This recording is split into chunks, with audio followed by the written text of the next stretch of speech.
Welcome. It is very nice to see you all here.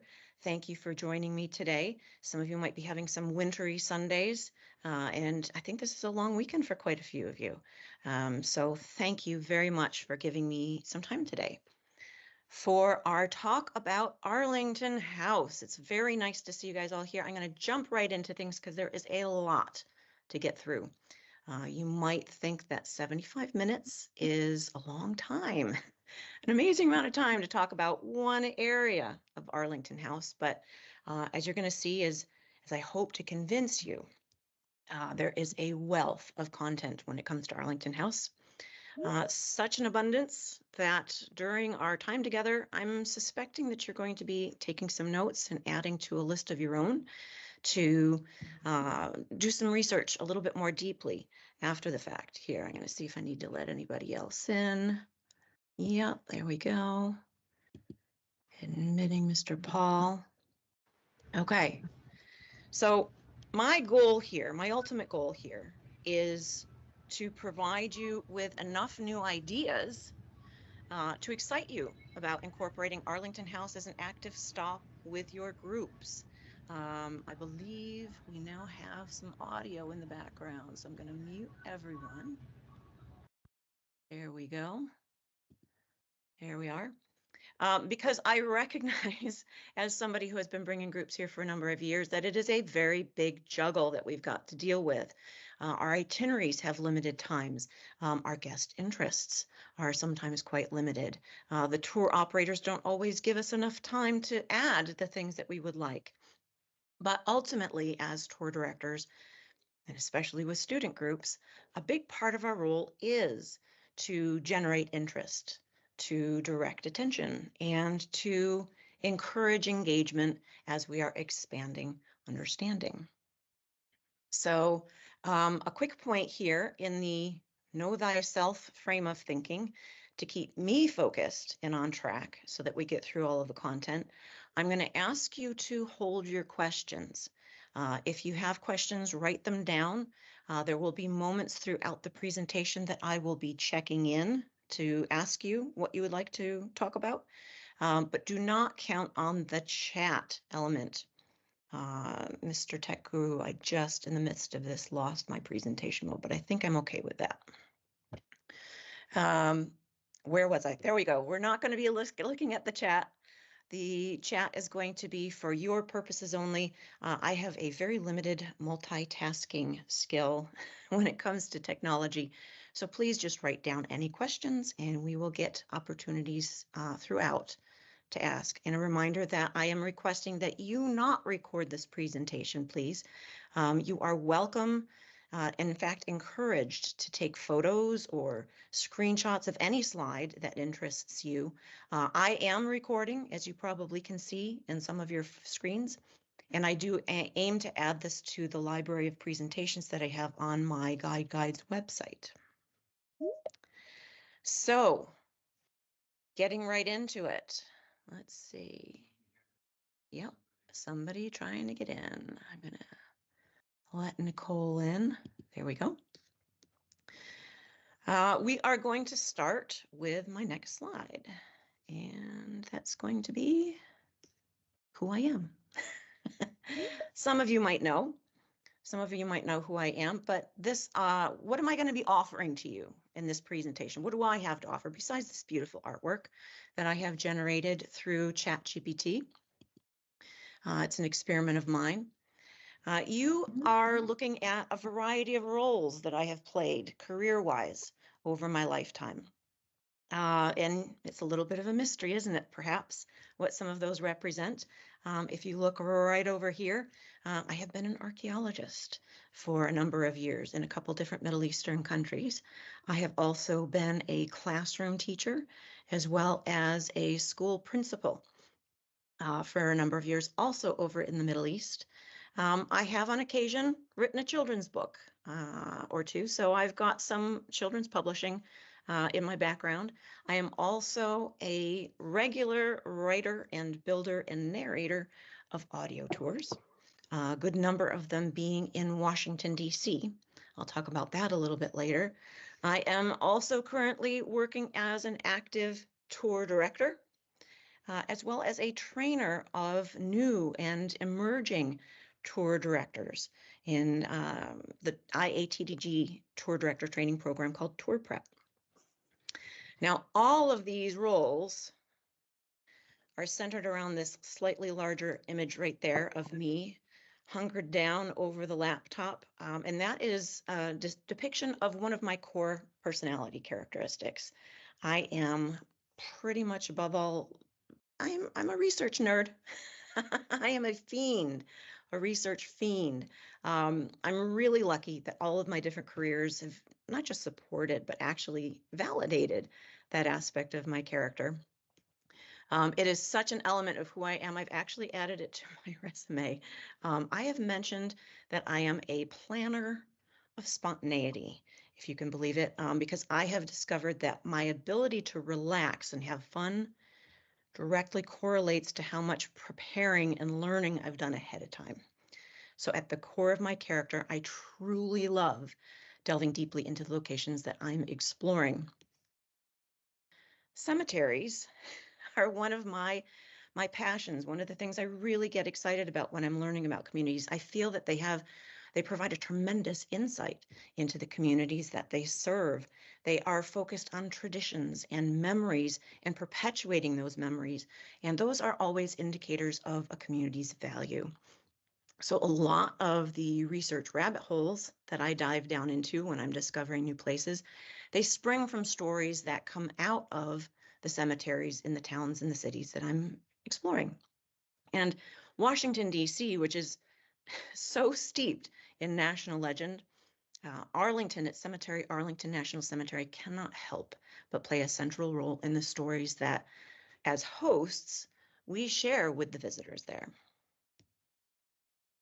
So moving on to slide 3. How are we going to approach this presentation? Well, we are going to start out by focusing on the land's historic content. That's a big bulk of the ingredients that we're going to make use of in what we're going to be telling as stories and activities that we're going to be doing with our guests. The historic context of Arlington House. We're also then going to move on to the logistics, every tour director and tour guide's fun place, how we move around the sites. We are going to talk about what I call pause points, locations along the route that are really good for stopping and giving a commentary moment for your guests. We'll then follow that up by talking about how you are going to have some ideas as to how you can approach the concept of activities, and in the term I like to use to engage my guests are challenges. We're then going to talk a little bit about research resources that you can follow up on if you want to dive down some more rabbit holes. And at the very, very end, if everyone has stayed awake and gotten through the entire presentation, I will have a special treat for all of you at the very, very end. So, slide 4. Why are we looking at the historic context? It's because Arlington House cannot be considered separately from the whole of the cemetery grounds. Indeed, it's the very reason for the cemetery's existence. It also cannot be considered without the larger environment of Washington, D.C. Both of these points often play into our commentary choices, and that can be either in passing or we might directly confront it head on.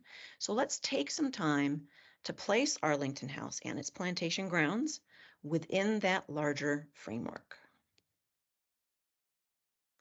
I am going to attempt something that some of my IATDG colleagues will be familiar with. In 60 seconds, I'm going to do a perfect pitch. I'm going to tell you the nutshell of Arlington National Cemetery here. And the images that you're seeing along the right-hand side, all glowy in purple, those mirror the sequence of the text that you see along the left. So let's talk about the fact that this land in Washington, D.C. did not appear out of a vacuum. The first communities that we are able to document on the area are the indigenous inhabitants.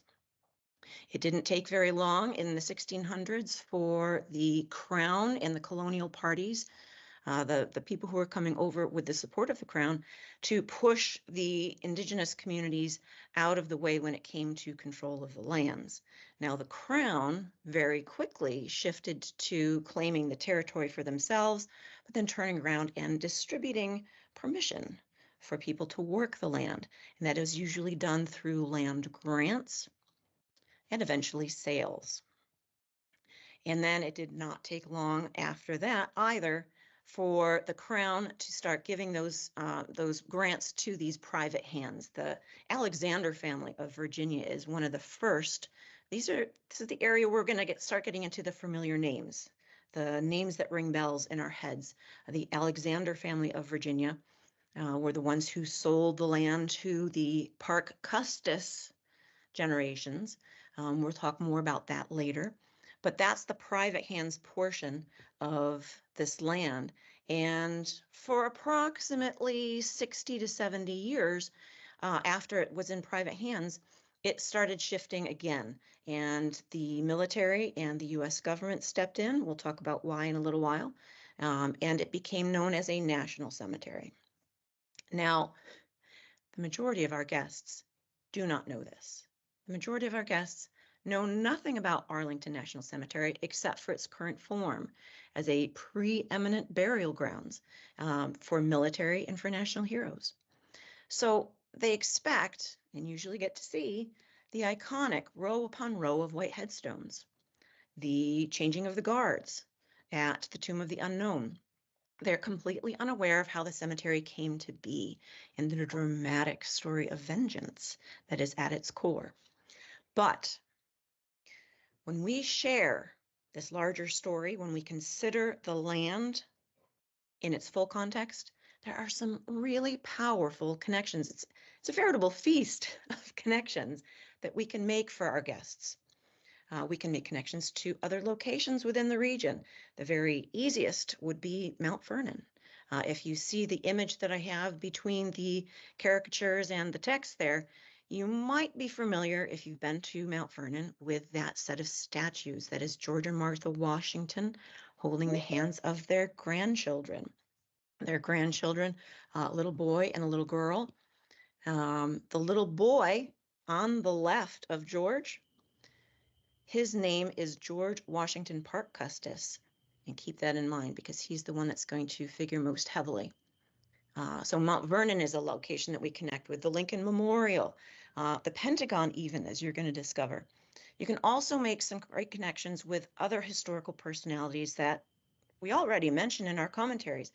We're always talking about the founding generation, not just of George Washington, but of people like Lafayette, especially if we're visiting the White House. If you're talking about the Civil War era, Lincoln and Grant and their personalities and their characters, and they figure very heavily. You can make connections with a slightly more modern time period through Kennedy and the connection with his burial at the cemetery and the view at Arlington House. There's also some themes, some ideas that we could potentially weave through our stories, which would make understanding and therefore a lot of emotions a lot more possible. Some of these themes could be national conflict and reconciliation. You could be talking about, and we almost always are in DC, how memory and memorializing work hand in hand. You could discuss myth building. You could discuss how that is related to historical records and how the two relate to one another. So themes could definitely be tied in to a lot of what's going on here. But what we're going to do, we're going to start with the historical record, because there are a handful of main points along the timeline that form the basis of what we and some of our guests already know when it comes to the historic context of this land. So let's look at what these reference points are. Here we have a lovely map the Library of Congress has shared with us. And as you can see, I'm hoping you can determine that that little Y coming together, there's the Potomac River and the Anacostia River coming together. Before DC existed, the basic points that we're going to be talking about with our guests that we already have in our toolbox is first that debate, that big famous debate over dinner that Jefferson and Hamilton had to whittle out a compromise over the capital's location. It was an exchange of the geography being closer to the south for a federal bank. That was the trade-off, if you can remember. And because of the Hamilton on Broadway and a lot of the New York trips, a lot of our guests, especially the students, are more familiar with that these days, which is a lovely treat.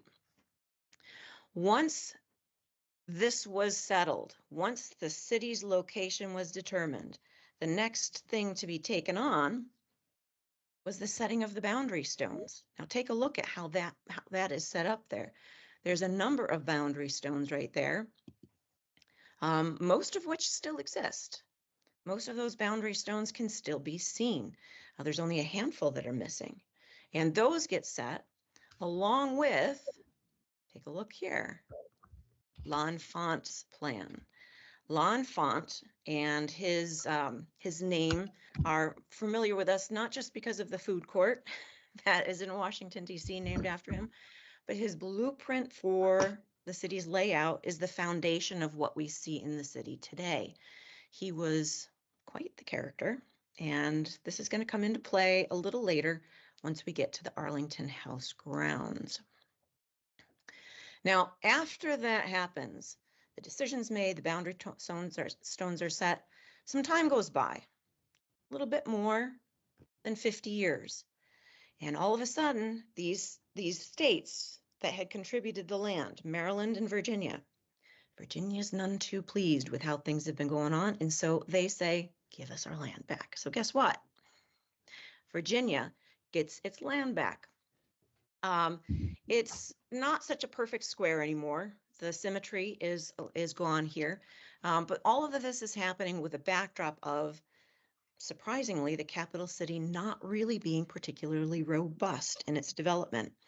And after Virginia takes its land back, the next real main boundary level or layout level timeline point we have is almost 50 plus years later, which is when the McMillan Plan is activated. That McMillan Plan does not replace the L'Enfant Plan.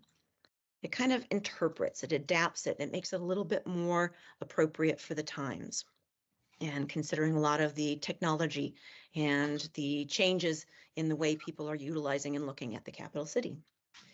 So those really are our primary historic baseline reference points. The start of the city, the decision of its location, the boundary zones being set, half of it disappearing, the Maryland side staying, the Virginia side disappearing. And then a few decades later, the McMillan Plan, and if you notice, that little tiny slide right there highlights how the McMillan Plan was overlain on top of the L'Enfant Plan. So those are our main guidance points. What I'd like to do now is take a look at how the land that the Arlington National Cemetery is on overlays with that timeline. And I'm going to talk a little bit now about just a little bit of time before those boundaries. Now, the indigenous community that was in the area were known as the Anacostia, and they were connected to the Powhatan tribe as well, the people within the bigger region. And it was around the 1600s that the colonial population really started kicking in, and then the crown started giving away land. And then the Alexander family of Alexandria, Virginia, started showing up, and they were the first people to own this plot of land. Okay, so we are going to, do I need to check? Just hold on one moment. Is there anybody else waiting to get in? I don't think so. Okay. So, slide 12. The purchase in 1778 by John Parke Custis. Now, a reminder, when George and Martha fell in love, Martha had been a widow, and she had two small children, very small children, that she brought with her to the marriage. And George very generously opened his home and his heart to these young people. He adopted them as his own, and he did raise them. And during the era of John Parke Custis, the son, coming of age, he fancied himself a bit of a wheeler dealer when it came to real estate. So John Parke Custis decided to start purchasing a bunch of plots of land. He was more of a buyer and a seller. He did not necessarily develop, but he also passed away quite young. So right around 1778, 79 was when he passed away, and his youngest son, George Washington Parke Custis, was actually only a few months old when his father passed, and he inherited this huge amount of land and humans that came with it. And because he was so young, he was raised at the home of Martha and George Washington. So technically his grandparents, but very much the parental figures. And the land basically sat there. You can see it on that little green square where it's located. It sat there waiting for him to come of age. All right, now in the meantime, as he's coming of age, we are getting the reference to Jefferson and Hamilton in that decision over dinner, which was probably macaroni and cheese. And when Jefferson and Hamilton agree to that, Congress passes what's called the Residence Act. And that's when the boundary stones were set. That's when the law and font plan came in. But while this was happening, George Washington was still alive. I think that's really interesting. George Washington didn't pass away until 1799. So all of this is taking place as George Washington Parke Custis was called as he was young, as Washi was coming up through the family home, admiring tremendously his grandfather in the role that he was playing and the significance of his grandfather in the founding of this new country. So what's happening now? Let's take a look at the next set of dates. Yep, I'm going to let them in. Here we go. Because George Washington passes away in 1799. It's the early 1800s when this young man comes of legal age to take control of his property, and he decides it's not just enough to wheel and deal and be a real estate mogul. He wants to actually develop his lands. And so he starts taking on active management of that. And this is what I get very passionate about, borderline obsessive, because Washi, or Custis, as I'll probably refer to him for the rest of the workshop, Custis approached this, took this property as an ideological project, a commemorative one. He wanted to have the land molded and shaped to reflect his role as the heir of the Washington legacy. He very much saw himself in that light, and he carefully cultivated these lands as an active tribute to George Washington and the founding generation. It was his vision that the whole estate be considered essentially a habitable monument. He wanted this to be a place that would be meant to live in and engaged with, not just admired from a distance. And the house, the manor home that he built on the top of a hill, was a major part of that vision, of that effort. By building Arlington House high up on the ridge, overlooking the Potomac River and this new capital city, Custis is making the house part of his message. He's saying the design that I'm going to be picking out, this temple-like design, and this position of it, all sweeping views across the capital city, all of this is being framed as a tribute to the ideals, the Republican ideals that everyone very closely associated with George Washington. Inside the home, Custis was filling those rooms with Washington's belongings that he had inherited, his grandfather's items, and then stories. And then what he did is he opened the home and the land to visitors. He wanted to invite them in. He wanted not just to have them observe and walk around like a static museum, but to listen, to hear how that founding generation understood itself and wished to be remembered. One of my favorite examples of this approach happened on the property down by the river. Custis happened to have preserved George Washington's Revolutionary War tent. And he pitched it down along the Potomac. For those of you who are taking tours in Philadelphia, yes, it is the same tent that you see in Philadelphia. What he would do is he would pitch that tent down there, and then he would invite people to gather. And it was very much a storytelling environment. He wanted them to hear stories of the war, the sacrifices that the founding generation was making, and how this really young country started out. He would even invite some of the surviving heroes of that generation to take part in these events, including my favorite, I'm a fangirl, the Marquis de Lafayette.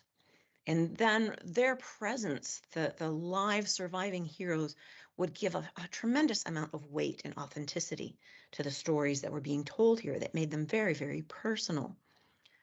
So even at this very early stage of the country's history, storytelling was the method being used on this property to build emotional connections between the people that were living and the ties of what happened in the past. Custis understood that this nation was still developing its origin myths. It was building up the stories about how the country started. And he saw Arlington House and the estate, the whole grounds, as a place where the legend of Washington could be shaped, reinforced, and then passed on. And all of this is unfolding within a working plantation landscape. The land had to earn its keep. Income was needed to support all of this commemorating. Arlington was run as a working plantation. Enslaved people were laboring in the fields. They were tending livestock. They maintained the house. They basically helped support the steady flow of visitors. And they made the estate economically viable, as well as basically being socially prominent. So all of this is going on. If you're looking at the slide and you're looking at the dates, the ones that are listed 1802 to 1818 are when he is actively building the house itself. It was not something that was done quickly. He was struggling financially. Just because he inherited the legacy did not necessarily mean that he inherited the finances. So he was building it slow and steady. It's the original intent that he had, this usage of the land as a living history memorial and an active plantation. This is what I want to hold on to as we move forward in this session.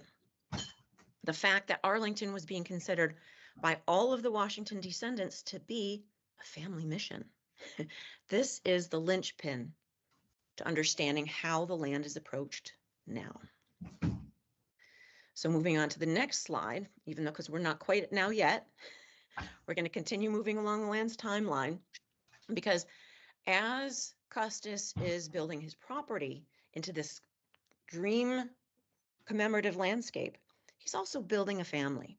He was young when he married. He and his wife Mary had a number of children. Only one of them, Mary, his daughter Mary, survived to adulthood. He did also have a child by an enslaved woman, and that child's name was Maria Carter.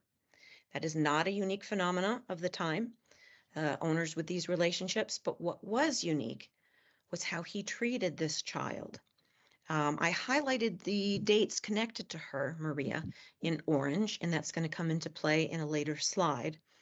But understand that he's basically allowing her to marry and marry in the home, and he provides her with a portion of the property upon her marriage, and that is unheard of. So that's quite unique. So life is going on. The agricultural land is being cultivated, homes being expanded, flower gardens are being planted and tended, marriages are taking place, births and deaths are being marked, and guests are being welcomed. As we move on to the next slide, we'll discover that politics is going on as well. This is when, in the 1940s, or excuse me, the 1840s, Virginia has said, nope, we're taking our land back. So that retrocession has kicked in. So a number of years is passing by. During these years we're going to be seeing, actually, we're going to move on to the next slide. George Washington Parke Custis passes away. Now look at that. He started developing that land in 1802, and he passes away in 1857. So that's a chunk of time.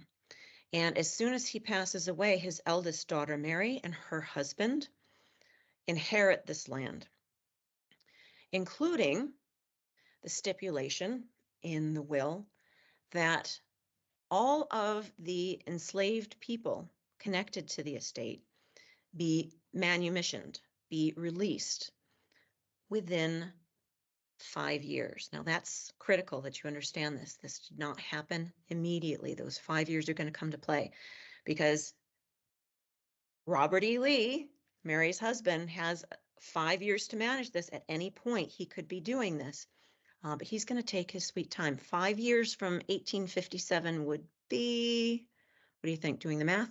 That would be 1862. So, scooting up to the next slide, look at what's happening in 1861. In very quick succession, the Civil War begins. Robert E. Lee is resigning from the Union Army and clearly stating his case for being the leader of the Confederacy. As a result, it's very obvious that Mary is not safe in that home overlooking the Capitol, so she has to kind of rush out, assuming she's going to be back very, very quickly, thinking, as everybody did, that the war would be very short. So she leaves Arlington House, and as she leaves, the Union Army rushes in. They literally occupy the high ground. It was pretty much expected that that was going to be happening. Now, 1862 rolls around. Remember, this is the year that this is supposed to go into effect. The will of Custis and his enslaved peoples being free. But Abraham Lincoln actually beats the Lee family to the punch. He declares earlier that the Emancipation Proclamation is going to go into effect. So whether or not there's debate as to whether or not Robert E. Lee was going to be holding on to those enslaved peoples beyond that date, but it really didn't matter once the emancipation was declared. So that actually happened just a few weeks apart from one another, actually. Did that person get in? Just checking. Hold on one second, folks. There we go. Okay, so the Union Army is still very much in control of this property. And Quartermaster General Montgomery Meigs, he's been enacting policies that are altering the terrain. 3 different military forts were constructed on the grounds. At one point, there was a village that was established to enslave, it was the Freedmen's Village, to house the formerly enslaved populations. And this is also when the military slaves begin. Or excuse me, the military burials begin, pardon me. The military burials are going to be kicking in. Now, they were doing it somewhat unofficially at first. It wasn't until 64 that the official seizure of the land was declared, and Meigs, who had been slowly, somewhat stealthily adding more and more burials to the grounds, finally had Arlington officially declared a national cemetery. All right, the next collection of dates that we add on to this slide here is representing the post-Civil War efforts made by the Lee family to recover their land. And as many of us know, that did take place. It did get all the way up to the Supreme Court of the United States, and they were ultimately legally successful. They did regain legal ownership of the property. But the efforts that were made by Montgomery Meigs and at that point, thousands of burials of soldiers on the grounds meant that that would never be land again held privately. And the Lee family sold the grounds back. And ever since, it has been considered Arlington National Cemetery. And here, scrolling to the next slide, you see the last of our big in bold and black boundary reference points. In 1902 is when the Macmillan Plan kicked in. So here you can see the full timeline there, with the black points being our references to the boundaries of the city, of the district, and then the green kicking in to describe what's going on with the family as the private land then starts shifting into the purview of the US Army. Basically, in the long run, the choices made by Montgomery Biggs, the Union Army, and eventually Congress have actually preserved this land relatively intact. The larger estate, with some boundary modifications, are owned by the US federal government, and the cemetery grounds themselves are managed by the US Army. And then Arlington House and the private grounds immediately surrounding it are run by the National Park Service. And that brings us to a very interesting bit of information here, because it wasn't until 1923, and it took an act of Congress for Arlington House to formally become the Robert E. Lee Memorial. Now, I want you to think about the time period that this was taking place in, because Arlington had already been a national cemetery at this point for about 60 years. But the Custis era identity of the site, that vision he had of the grounds being a memorial and a plantation, that had largely faded from public emphasis.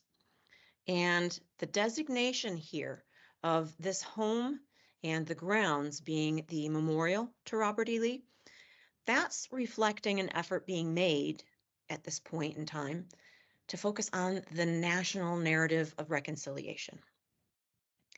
And that centered Lee as a symbol of reunification.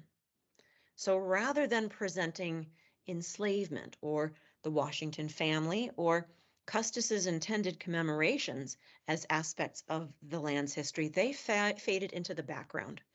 And the foreground became Robert E. Lee and the fact that this was his home. In spite of the fact that, historically speaking, in that timeline, we realized he actually held management over it for a very short period of time. Now, in the mid-2010s, the National Park Service significantly shifted its interpretation and evidence. And this was pretty remarkable, because what was happening here is they created something called the Family Circle Initiative. In the process, pulling in, as it sounds, the circle of family members who were descended from the Custis family, the Lee family, and, this is vital, the families of the people who were enslaved on the property during that era. Most notably, the Syphaxes, connected to the lineage of Maria and the family members that descended through her. So at this point, with this effort to get the family descendants connected to decisions about interpretation and emphasis, this is interestingly when, including the family members of Robert E. Lee, they made the decision to not have him presented as the central or the defining figure of the site. They decided instead to start pulling in the enslavement aspect and plantation lifestyles, the Custis family and their memorial project, and what their vision was for the land. So African American history at Arlington really started playing more into how the National Park Service started presenting. And in the process of a lot of the reconstruction and revamping that was done a few years ago, a lot of the house and the grounds buildings played into this. So they did all of this at the same time that they were acknowledging that this memory of this site and memory about this site is still full of contestedness, that the nature of remembering is full of challenges, and they are not expecting it to be linear. So again, that term of circle plays right into it. So all of these descendants are actively working with the National Park Services and have been since the 2010s to represent.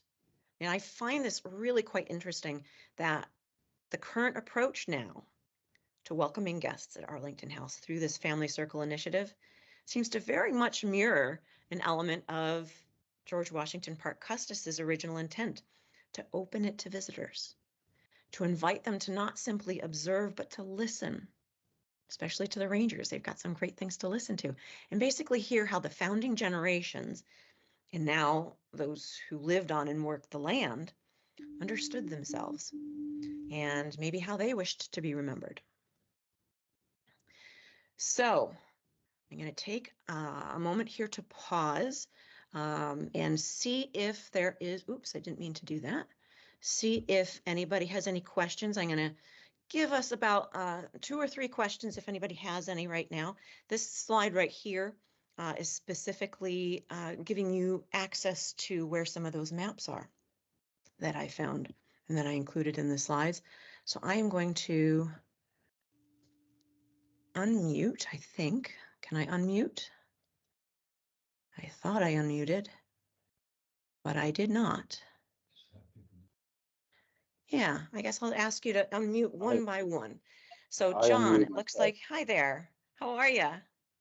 Fine. Can you see How me? you doing? Everybody take a moment to stretch a little bit. That was a lot that I threw at you. So move your back a little bit, stretch your arms. John, you got a question? Yeah, I had many questions, but I'll ask Huh? one at a time and allow others to get in, but I'll certainly have more. So my first question is, yeah, I was really fascinated by the way you framed very early on in the development of Arlington House that um, Custis wanted it to, he was using it as a place to tell what his father-in-law's story. When exactly was that? I know you were giving us a chronologically along it, but I just want to know when exactly was he pitching that tent and using that as a device. And did he think of giving that tent to Mount Vernon? I mean, I guess did he consider that a more appropriate place to do that? Or is it just because it's his land and he's trying to make best use of his own property and that's his main concern, which is understandable. John, thank you for that question.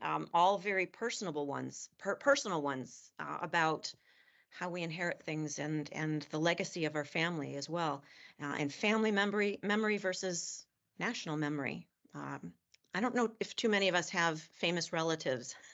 So that challenge of what we hold on to and dear for ourselves versus what we want others to see and share with others, that must have been a challenge for him. But it is very clear in all sorts of attested documentations that he was amazingly proud of his family connections. He considered himself a direct descendant. The concept of adoption was not something that he tried to separate himself from the Washington lineage utilizing. I have not done as much research as I probably could about how the tent itself moved from his personal hands and how that ended up in the museum in Philadelphia. I do know that over the course of a number of years, a lot of clippings were being taken from that tent. And so by the time it actually got to a place like the museum environment, there was a lot of repairing that needed to be done. Time-wise, the home itself was not completed for about 12 to 15 years. They were still actively working on it, but the landscaping of the grounds was almost prioritized. They had one small section of the house that they were living in, and then they put all their energy and their time into making the grounds accessible to the public. And so it was pretty early on that he was making that space down below. And he didn't just find land down by the river and just throw the tent up. He landscaped the grounds to create a little mini hosting space. And we're going to see something about that on a map that I'm going to share with you a little bit later. So I hope that answers your question. Thank you very much for asking that. Is there anyone else who has a question right now? I've got time for one more before we move on. It looks like Andrea. Can you unmute? Do you have a Yes. question? And sorry, this was me getting a little bit confused. He It's had okay. a daughter called Maria and a daughter called Mary. To add to the confusion, his wife's name was Mary also. Yes. Oh, fabulous. Okay, so Yes. which was the slave daughter and which one was the one that got married? I'm like, oh my gosh. So The one who was married to Robert E. Lee is Mary. Mary was named after her mother, Mary. okay. I'm not quite sure what the decision was to name the other child Maria, but that Right. was her mother's name was Ariana Carter, and Ariana Carter's name followed her daughter. So her daughter's name, in spite being the child of Custis, was her mother's maiden name. So she was Maria Carter until she ended up getting married, and she married a gentleman with the last name of Syphax. So that lineage that gets pulled into the National Park Service's family circle, a lot of that comes down through the Syphax family, as well as the descendants of Mary and Robert E. Lee and the other Custis branches of the family. Okay, that family circle sounds really interesting. Something I probably want to look at. Fascinating. It's Thank fascinating. you. And I'm going to talk a little bit more about that in a little while. Okay. Thank you very much for your questions, folks. We are going to move on. And I'm going to bring the screen back up because what we're going to move on to now is what I very lovingly refer to as the bane of tour director and tour guide existence is logistics. And I want to make sure I've got my notes. Here we go. Let's see. Yes, there we go. We've been talking a lot, or I've been talking a lot about the people who went before us on these grounds. So now we're reaching the portion of the session where we're going to be talking about how we will be moving around on this land. So focused on logistics. And I'm going to start with one of my favorite maps. I love this map. Now, I want you to get in real close. This is an opportunity to stretch your back too and your eyeballs. I want you to get in real close here. What you're seeing is actually two maps. But what I want you to focus on in the moment are the black lines, the dark lines. See if you can spot Arlington House here. The frame being made by the black lines, this marks the features and the boundaries of the original estate. This is the plot of land that was purchased by John Parke Custis, inherited by George Washington Parke Custis, and then later Mary and Robert E. Lee. These are the boundaries, okay? Now, if you look at the very bottom of that boundary, you see this dotted line here, right there. That's actually the shoreline of the Potomac River. That's where the shoreline was during the Custis and the Lee era. And that's where George Washington Parke Custis would pitch the war tent and invite the public to hear stories about his grandfather. It was right down there. Now, by looking there, you're going to be noticing that there's a very faint, faded gray map in the background. I want you to focus your eyes to that one. What you're seeing with this map is the current lay of the land. And you can tell that the shoreline of the river has definitely changed. See if you can spot some familiar landmarks. Can you locate the tomb of the unknown soldier? Can you find the amphitheater and the tomb of the unknown soldier there? What about the Iwo Jima roundabout? Can you see that? It's just a little bit to the right. Now, what really blew my mind on this map was the Pentagon. Look at where the Pentagon is. I had no idea that the Custis land extended all the way into the Pentagon building. That really was very surprising for me. So when we're going along the land's timeline, and when we were doing this earlier, and I was highlighting the events that took place during George Washington Parke Custis's lifetime, do you remember how I highlighted the dates that were related to his daughter Maria Syphax in orange?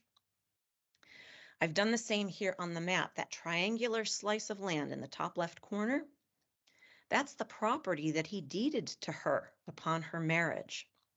And that area in Arlington now is part of the tram loop. And we'll talk about that a little bit later on too. And there's a great resource connected to seeing that land without even actually going there. I'm going to share something with you about that. That's pretty interesting. So I love this map. I love how it allows us to visualize the relationship between what was where and what is where. It's quite unique, I think, in this map, minus that orange triangle that I added. It can be found inside this absolutely terrific publication.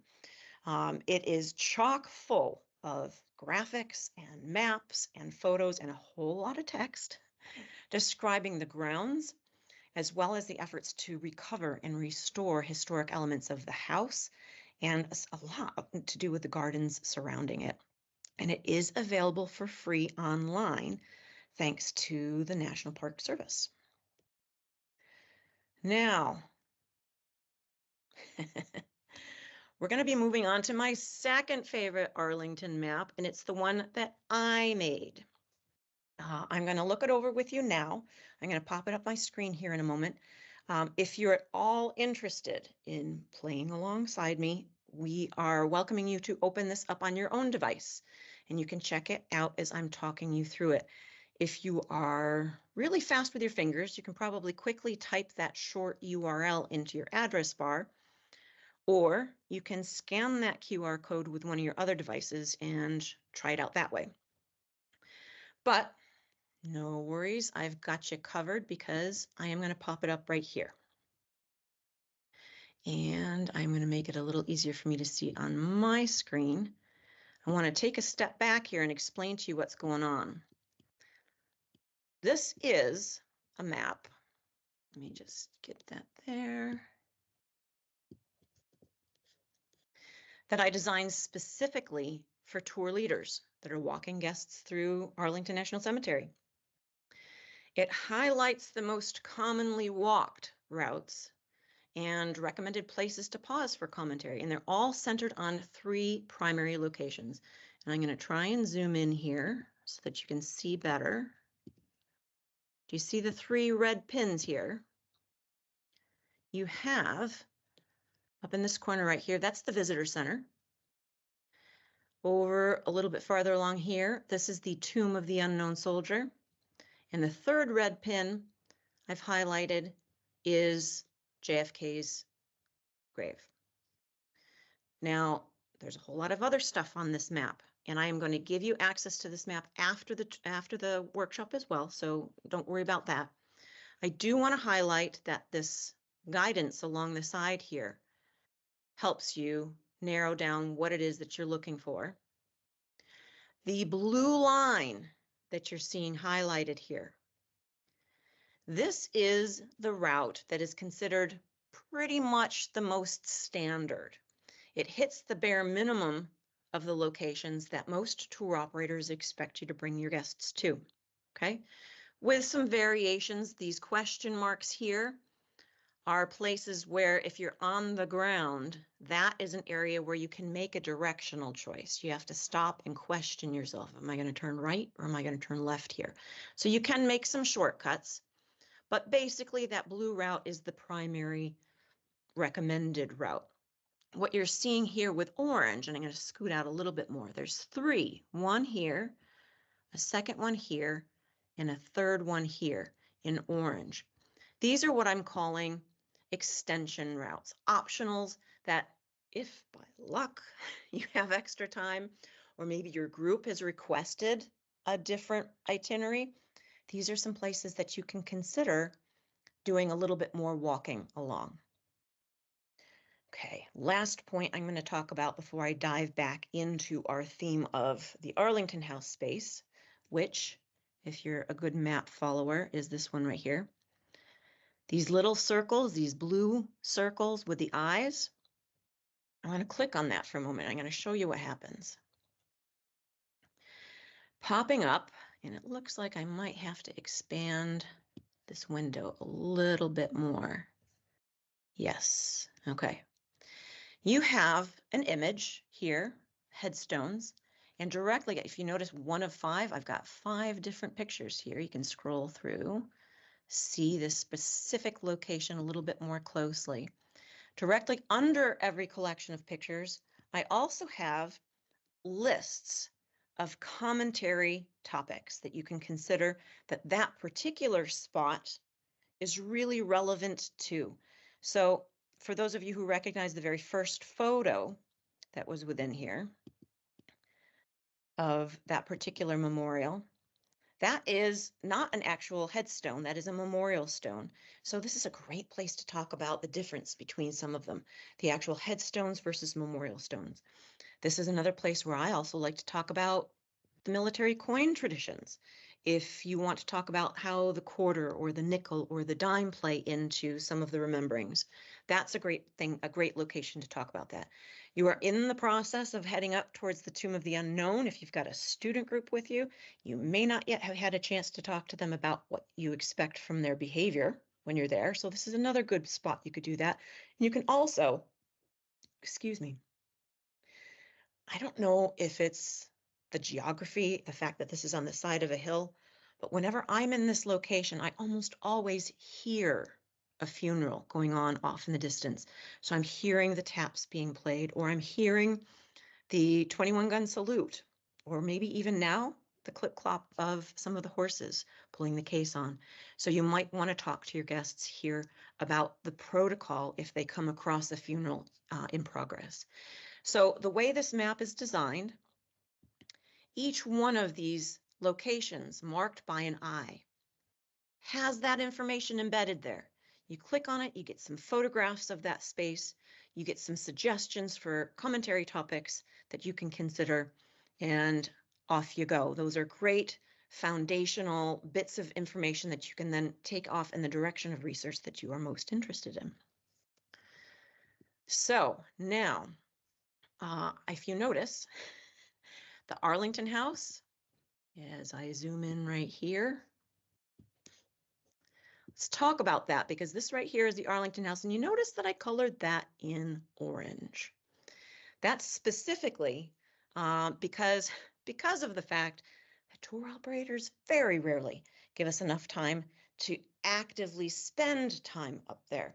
A lot of us look at that as an emergency bathroom pit stop as we're on our way hoofing it either to or from the changing of the guard ceremony that we're trying to target.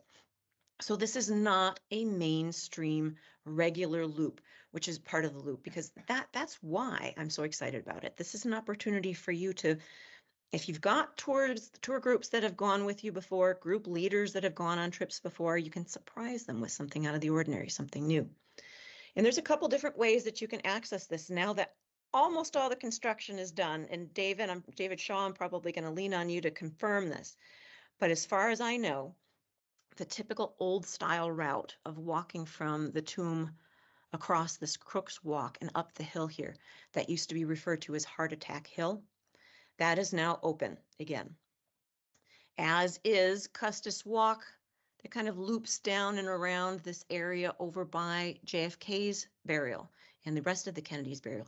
Both of those areas have been blocked off for a number of years. And so I personally, this is one of the reasons you see this blue route here, what I referred to originally as the quote unquote back route, I've actually come to really like this.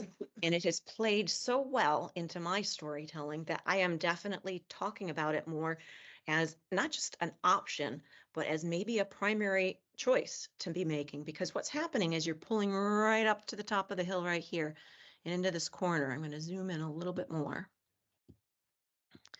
You are hitting, after you just left probably, the Tomb of the Unknown Soldier and that amphitheater, that grand marble, gorgeous amphitheater. You are coming up on the amphitheater that was the original one, the very first amphitheater. As well, if you're walking through this route, you're going to be coming in. You have the opportunity to go around the front for sure, but if you cut in this little pathway here, you have the opportunity to catch the very first Tomb of the Unknowns. So your opportunity for commentary and to be drawing connections and making links for your guests in showing them the original amphitheater and the original Tomb of the Unknowns is phenomenal if you decide to come across this way. You can still make the Crook's Walk up that hill, up that really steep set of hills or set of stairs and get near the garden. And that's also a decent, respectable place to start talking about things. You don't have to backtrack. You can point out where the amphitheater is. You can point out where the first tomb of the unknown is. It's a great sarcophagus, and then continue around the front. But I'm highly encouraging you, if you have not yet already taken an opportunity, thank you, to consider this route, the active element of it. Because in addition to catching these two spots, what it allows you to do as you're coming through the garden that Montgomery Meigs loved to bury the dead in because he wanted to really tick off Robert E. Lee and Mary. You're coming up on, and I want to show you the photo for this, walking out of the garden, and you're coming up on an information plaque that is right on the side of the house here.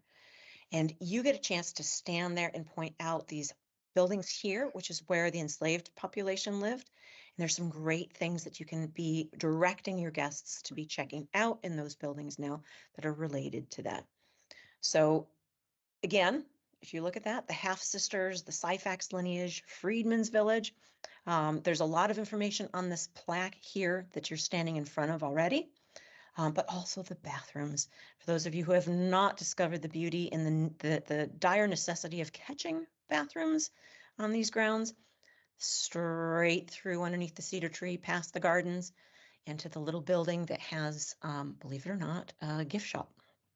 Okay, so I'm going to close this and just give you that sense of scale with this map, give you a sense of what's going on there.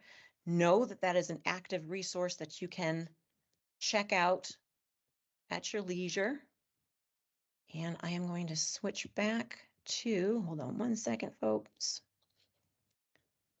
I am going to switch back to my presentation. There we go. Okay, so that's the My Maps that I built for you in Google. And in the process of talking about that, I mentioned some pause points and some commentary options right there on the land itself. Here's some better images that you can get a better view of those 4 spots that I really like to pick out. I didn't mention this one right here. This one that's on the far right. When I get my guests, let's just jump back really quickly here. When I get my guests to this location right past the garden, I finish my commentary giving. This is me. I'm just telling you my approach to this. I then, after giving them the context, release them to do some exploring. In my regathering point, where I'm going to continue my commentary after 20 minutes, after 30 minutes, whatever I deem is necessary at that point, is at the front end of the home. Okay, the front end of the home overlooking the city. So one of the reasons I like doing that has to do with something along the lines that I call, let me scoot back over to that presentation. That's the image right there of that grand view. That's L'Enfant's burying location. That's his tomb. I want to shift into what you can do with your guests up here. Now, there's only 1 or 2 things that I personally actively do with my guests, but I want to tell you one of the main reasons why I set this up for the guests to be released to do some solo exploring is because up to this point, not unlike what I've been doing with you in this workshop, you have been talking to them a lot. You are going to convert. You've been walking through the grounds. You've been sharing stories with them. This is your opportunity to convert all of that moving and listening that you've been getting them to do into action. Humans learn best by doing. So let's start looking at ways that we can get them discovering things on their own actively. And I'm going to shift over for a moment to make that screen a little bit larger. Those of you who are experienced with my website, my guides website, when you reach the landing page, you see this menu along the top. There's 2 pages that you can go to. This one right here, this is free stuff.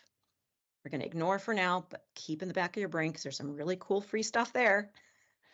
We're going to go to the TG resources page. Come on, there we go. And we're going to scroll down to what I refer to as location-specific challenges. And what I'm going to show you here are examples of ways in which I have been able to strike the balance between talking too much, leading too much, and providing them opportunities for independence. But while it is still in some way structured and guided. Let's take a look here first at what I did for Fort McHenry. Okay, I came up with 3 different activities that they can do during their free time at Fort McHenry. We're just going to take a moment to look at this very first one. Even when the flowers are not in bloom, those sakura trees at Fort McHenry still have some pretty great stories to discover. And so I have given my guests, or I give my guests, an opportunity to voluntarily take on a task. And I bribe them. I do this in a way where I say, if you do this, I will give you a treat. Also not unlike what I'm doing with you in this meeting. So I give them a challenge. I say, if you want to do it, great. If you don't, if you just want to go off on your own, fine. But here's a challenge for you to take on. I'm going to give you a couple hints. I tell them, based on who they are, what the prize will be. And every single one, I've almost always got some students, especially young kids, who are so eager, like, I got it. What can I do next? I give them an opportunity to take it the next level. So I give them bonuses, and they can earn a little bit more in the bonuses. And as you can see for Fort McHenry, I've got 3 options that I can choose from to give them the opportunity to do something that's unique to their personality. So that's what I mean when I refer to challenges. It's would you like to try something? Do you want to try it? I don't say it's a game. I don't think it's appropriate to use the term game, especially at places like cemeteries and military forts. But I do say, this is something that's a little bit difficult to do. Do you want to take it on? Is it something you are willing to take on? I challenge you to consider this. And so I wanted to point that out for you on the website. And again, these are free resources for you. Use them as much as you'd like, modify them as much as you'd like.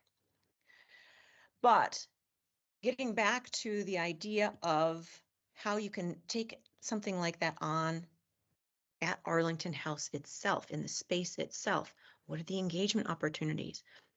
This page right here, I put together a list of a couple of different topics that you could use as your themes. Literally the SciFact search, garden discoveries, you can see the different things here. Let's take a moment, and I'm going to suggest that if you want to become more engaged yourself in this event, that you can come up with these too. I'm going to challenge you right now. I'm going to have you take a look at this list, find a topic or a theme on this list, and think for a moment. Think about something that you could do that you could send them out to check out, to discover, to find out, and have to report back to you after a certain period of time and evidence something that they managed to accomplish, whether it be by a photograph, whether it be by information that they actually share. Take a moment right now. I will give you an example that I do very often. In that Ranger Recon, that bullet point there, you can very often link that to some of these other ones. So for example, I do a house hunt. There's sometimes I send kids off, say, look, you're going to go through the house. It's open. Check out the house. Find something in the house that represents the daughter Mary, or find the space in which the weddings took place. And if you talk to a ranger, if you get a ranger to help you with this, and you can take a photo of yourself with a ranger, I'll give you some extra raffle tickets or whatever the reward is that I'm giving them. So take a few moments right now, and I'm going to ask anybody who wants to raise their hand and come up with some suggestions that they might want to play around with. If there's anybody out there. John, it looks like your hand is it still up, Are you interested in making a suggestion? Or just, we're brainstorming here, folks. There's absolutely nothing wrong that can be said here. What are you thinking, John? As I said, I had multiple questions before. Ah, They kind of related. They kind of my questions are really related to the first part of the presentation. Not that this isn't interesting. So okay. I guess Would you I'll. mind? Would you Yeah, mind holding yeah, on to them then? Because I'm going to give a yeah, question and yeah. answer Sure. session at the very end. I'm hoping, and if we can't get that, that's fine, because I notice we are definitely running to the end of our time here. Let me actually press pause on that then. I'm going to just challenge you to come up with that. And here's what I'll do. I will bribe you like I bribe my guests. If anybody can come back to me after this presentation and discuss with me an idea that they came up with for independent exploration because of this, I will give you a special prize. So I will put that in as a challenge to you. Okay. So we're going to move on. I'm going to just very quickly go over some of the research resources that are available. I've already talked about this National Park Service publication, and you can see I've put the access online available right there. The second one is Arlington National Cemetery's website itself. It is shocking how much is not just there, but still there, that has not yet been removed. I have been scraping the content in the hopes that, that it wouldn't be disappearing, but here we go. They've got lesson plans that are very specific to young people. They have 3 different walking tours that you can take. They're all printable. They aren't audio, they're printable. And this map right here in the corner gives you a sample of what that might look like. Tons of photographs, tons of biographies. They have a wonderful page dedicated specifically to the Freedmen's Village. So the website for Arlington National Cemetery is a tremendous resource. And this last one right here, I want to point out, the National Archives partnered with Arlington National Cemetery, and they created a video. It's not on YouTube, and it is 90 minutes long, and it is full of amazing stuff, including a guest speaking stint by one of the active members of the family circle. And he talks about his connection to the family and how that family circle reinterpretation has influenced his life and his family's life. So that's another great resource. Okay. And here is where I am saying thank you. This is my special treat for you. I'm hoping there's nobody snoring out there. I'm hoping y'all are still awake, but there's a time limit on here for a particular reason. If you have to take advantage of this present within the next 2 days. So by the end of January 20th. And you access it by going to my website, my tourguideguides.com website. You have 2 presents here. The first one is access to the audio tour that I have recently published that is completely commentary, and it is walking through the whole of Arlington National Cemetery. That is the blue route that I showed you, including Arlington House itself. So the blue plus one of the oranges. You can get that for free completely if you go to the website and you use the code that I have listed there to purchase that tour. That will give you 100% off. Second, because you did make it to the final slide, I want to say thank you by also saying if you are interested in any of my other audio tours, some of which are very specifically dedicated to tour directors. And I'm going to very quickly hop over here because I want to show you on the home page. If you just very quickly scroll down, I have 2 catalogs for travelers, for tour guides. There's tours, different tours in both ones, but I want to show you what I've got specifically for you, my peeps here. I have 3 tours that I've already published, one for the National Archives, one for Mount Vernon, George Washington's Mount Vernon, and another for the Pentagon 9/11 Memorial. And I have specifically designed these with the logistics in mind as well as the commentary. So I'm basically talking you through like an audiobook, how to walk your guests through these sites. So that is another option that you have if you are keen on something like that. If you would like that, you can get a 50% discount on if you so choose. It is now 10:18, so I have gone 3 minutes over, and I am very, very thankful for your patience through this. I would like to, not obviously require, but if there's anybody who wants to stay on and do a quick question and answer session for about another 10 minutes, you are most welcome. And John, I'm going to hit you first. What do you got for me? Uh, thanks. Yeah. So I wrote down a lot of questions. Well, several Okay, can questions you give me the first during. couple? Yeah. So, well, first of all, I just wanted to follow up on a question that I already asked. Um, so I just because I was really fascinated by the comment that Custis viewed his ground as a place to tell his father's story. So I'm just wondering how you, because I feel like, as you said, this was at the very moment that, America's starting to kind of create its own history, like, and sort of its own. So like, how did that, how, like, I'm trying to think, did this really predate any other efforts to try to create, say, historical landmarks, places to celebrate the history of the country and stuff like that? I mean, I know, like, um, I'm just wondering at how you put that in the context of, in general, to Ah, creating sites in with my in throughout guests? the yeah throughout the East Coast of the United States, Mm. how that how that maybe what's the word I'm thinking of, like, pre was a precursor to, or something, Sure, sure, sure. yeah. Well, let me address first off that right there in Washington, D.C., the what becomes the very tall object that you can see from absolutely everywhere, the Washington Memorial, that the nutshell, the origin of that, the idea for it existed during Washington's lifetime. Wow. That was presented as something that should be done before he passed away. So the idea of creating these massive visual stone remembrances was happening pretty early on.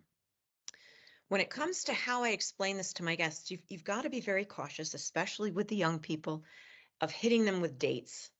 I really went full on history teacher mode with you guys when I gave you the literal timeline and you saw the different points on it, because I wanted you guys to have that as a reference to get a sense of sequence. I don't usually, with my guests, hit them with dates. I'll say this happened before, or this happened after, or this happened a long time beyond. But I don't typically go into the actual dates.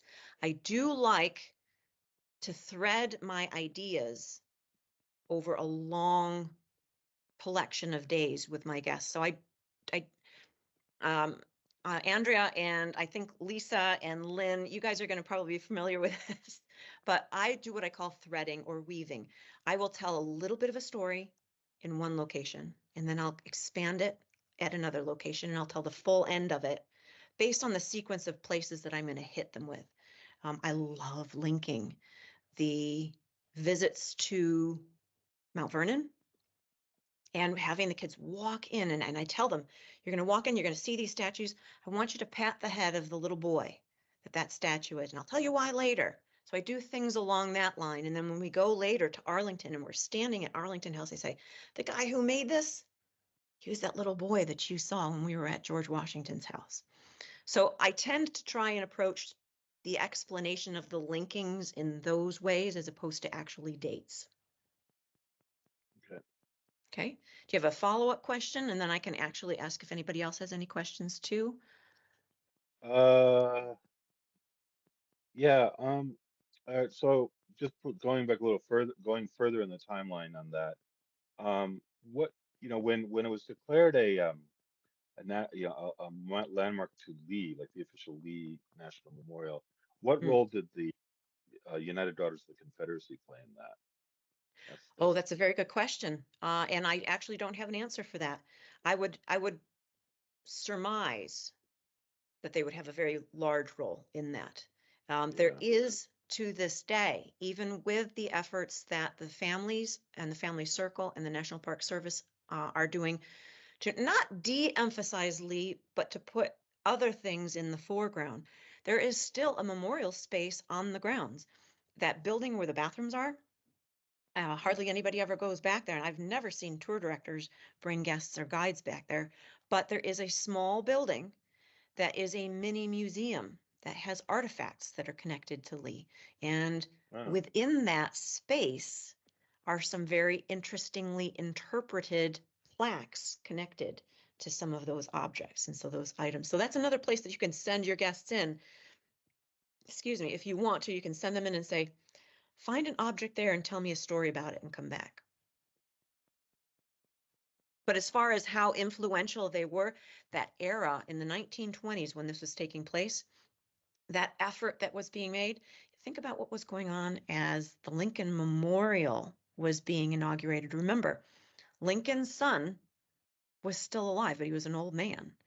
And still, in spite of the fact that they brought people together to unify the memorial celebration, the commemoration of the memorial, it was a segregated audience. And so that era was still trying to figure out what is the dynamic here.